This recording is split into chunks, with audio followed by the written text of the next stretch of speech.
Welcome to the Emergent Reality Network. Please stand by for a public service announcement. Please be advised that you have been advised. Tomorrow has been cancelled due to the lack of interest. Thank you for your participation in humanity. The revolution will not be televised. This has been a recording. Connection established. Beginning transmission. It's coming. The freedomless, cashless, gunless, pornographic, pedophile society is coming. 250 smart city projects in progress. 800,000 children who are missing in the US each year, meaning 2,222 children per day. Lawmakers and judges who push legalizing pedophilia, and Nazis in America who prepare modern concentration camps and call them smart cities. It's coming. Smart cities are not beauties that I denigrate, nor do I flatten anything vital in them. There is no universally defined vocabulary to describe their potential pitfalls. The final product of the New World Order, and preparation for the mark of the beast. It is coming.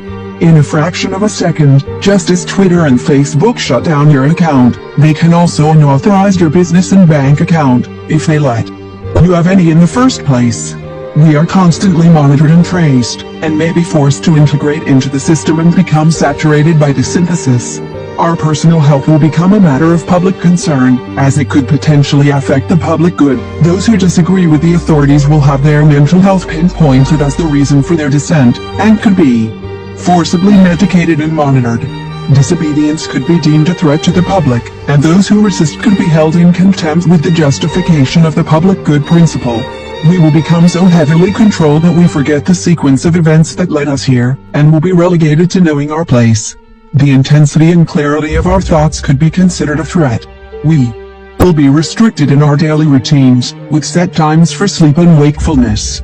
The authorities will also try to regulate what we are allowed to eat, including banning certain foods deemed unhealthy, and disobedience could be seen as a threat to public health.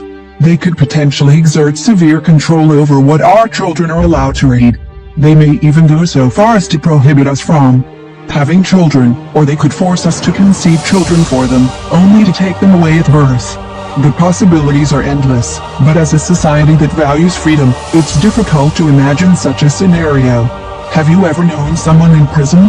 Ask them about the restrictions on daily activities, such as showering, eating, and interacting with other inmates.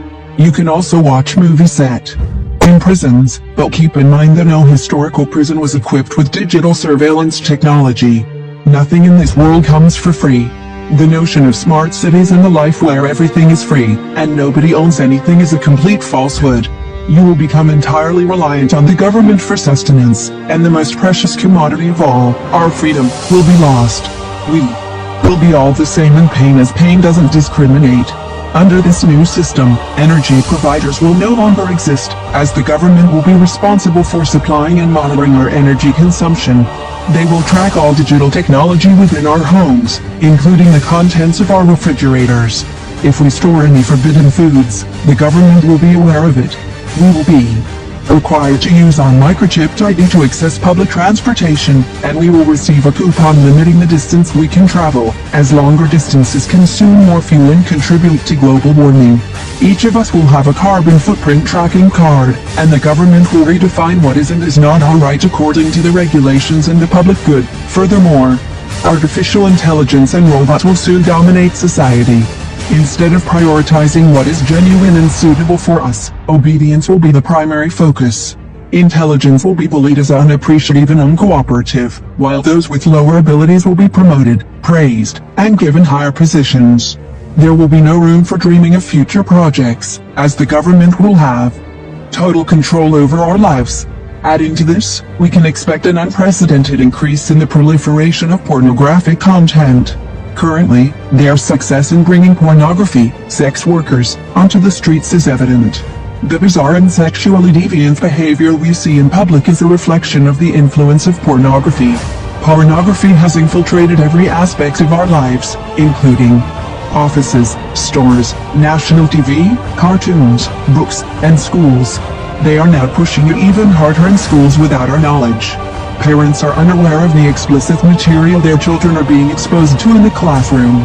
Shocking incidents, where parents have discovered pedophile sympathetic sections or promotions of sexually explicit material in their children's books, are now daily occurrence.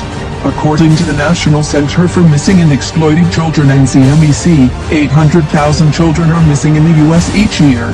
That makes almost 2,222 children a day. It is huge. It is horrendous. Where do these children end up?